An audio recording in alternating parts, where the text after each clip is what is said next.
Great Resignation. The Great Resignation. The Great Resignation. The Great Resignation. We all know that people are quitting their jobs in record numbers in a phenomenon that has been termed the Great Resignation. But did you know that? Great Resignation is being led by tech workers. Why is that?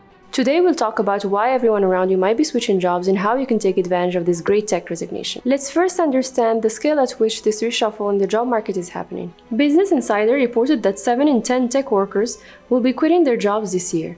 To be more precise, 72% of tech workers will switch jobs in 2022. Let's look at another survey that was conducted on Blind. When the blinders were asked about their career plans for the next year, an overwhelming 40% of those who responded said they're already looking to move. Another 20% said that they'll move if all the important factors align. Surprisingly, only 8% of respondents said they'll stay put. Another interesting data point that emerged from this poll was that 9% would prefer changing employers over returning back to the office after the pandemic. There are many reasons this is happening. The first one is dopamine withdrawal. And allow me to explain what I mean by that. For years, tech companies have heavily relied on endless perks to keep their employees motivated. They serve you great food at private cafes on the office campus for free. They provide you incredible wellness benefits at work. Some of them would even do you laundry at work. But if there's one thing that COVID has done, is that COVID has leveled the playing field for all tech companies. We've all been forced to work from our homes. Magical hallway conversations are a thing of the past. All our meetings are virtual, and the human connection we had at work has suffered. Along with all that, we have lost access to all the cool perks at work. There are no more free team lunches. Afternoons are devoid of munching on the leftover donuts from the morning. This has led to some dopamine withdrawal symptoms. We no longer associate how much our company values us with the free perks they provide. There has been a fundamental shift in the mindset where true empathy is valued much more than these superficial perks. So the companies that continue to rely on these over-the-top perks but show disregard to their employees' true well-being are having a hard time to retain their employees. Talking about well-being, many people have found that working from home is great for their personal life and don't want to go back to office after COVID. Remote work is another reason why people are switching jobs in tech. None of us have forgotten the pre-COVID days where we would wake up early to commute to work. Many of us spent countless hours stuck in traffic. Through COVID lockdowns, we've learned that we can be equally productive working from home. We can now afford to have an extra hour of sleep without missing any early morning meetings. This has opened our eyes to the possibility of true work-life balance, where we don't have to choose between our work and family time. Many tech companies have tried to embrace remote work while others stuck to their old ways. Many have merely paid lip service to being flexible with remote work, but have not put their money where their mouth is. And as Microsoft CEO Satya Nadella rightly predicted, tech employees have voted with their feet and started leaving the companies that are not flexible. How about you? Are you looking forward to returning to the office or want to continue working remotely? Let me know in the comments below. In a moment, I'll talk about how you can take advantage of this great tech resignation. So if you're finding value in this video, you can hit the like button. Another reason why tech workers are leaving in hordes is burnout. In the same Business Insider article that I cited earlier, 52% of respondents said they suffered from job burnout, and 30% who are planning to quit their jobs cited burnout as the top reason. Working remotely has blurred boundaries between personal and professional time. There's no fixed end to the workday since our work desk is just a few steps away. Additionally,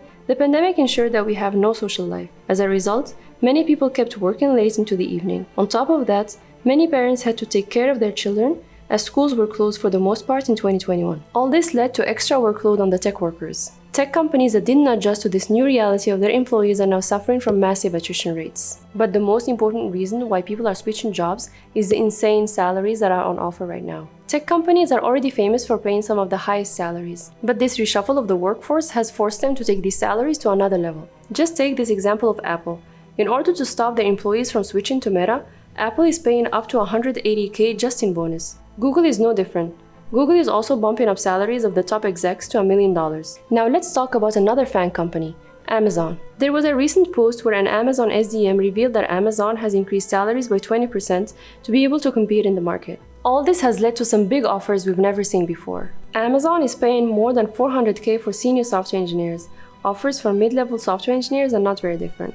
Let's not even talk about Meta because salaries at Meta are simply unbelievable. If you're someone who likes to be paid market value and feel you're behind, let me tell you how you can benefit from this great tech resignation. But before we get there, there's one more thing we need to go over. Most tech companies undervalue their current employees when compared with external hires. Let's take the example of Amazon. Levels.fyi is the most reliable place to find salaries at tech companies. Here I'm looking at salaries for software engineers who are external hires at Amazon with 5 years of experience. When I remove this filter for external hires, the salary jobs. Let's look at engineers with 4 years of experience. I remove the external hire filter, salary drops again. This is something I've never been able to wrap my head around. How can someone coming from outside be better than someone who's already doing the same job? Makes no sense, right? Anyway, in light of this new information, here are a couple of ways to take advantage of the current job market. Number 1, if you're happy with your current job but want a small salary bump, you can get an external offer and use it to negotiate a higher salary with your manager. I know this sounds weird, but let's look at an example. This tech employee got an external offer and gave their notice to the current manager. When the manager learned about this, not only did they match the offer, they also agreed to a promotion in the following quarter. Given how hot the current job market is, it would not be very hard to score one external offer. So by doing this, you can keep doing the exact same work, enjoy the company, work with the same co-workers, but with a higher salary. Now, if you're someone who's more aggressive, you'll be rewarded big time by this reshuffle. So buckle up and start preparing for interviews. In order to make the most out of this job market, you would have to get multiple job offers. That's because having multiple job offers puts you in a powerful position for negotiations. We already discussed in depth why this is in another video where we talked about how to get multiple job offers. I linked it in the description of this video so that you can watch it later. When you have multiple job offers from big tech companies, it reassures the recruiter that you're indeed a great candidate for the position, so they're willing to hear you out in negotiation. People can crack one interview by sheer luck, but if multiple employers are willing to bet on you, you must be good at your job. Additionally, having multiple offers provides you the freedom to say no to companies that value you lower than the market. The only comeback after you decline their offer is to give you what you want, so you end up getting a salary bump. If you want to learn more about how to get a job as a software engineer, watch the video at the top. If you're looking for a job as a product manager, watch this other one. I'll see you in the next one. Au revoir.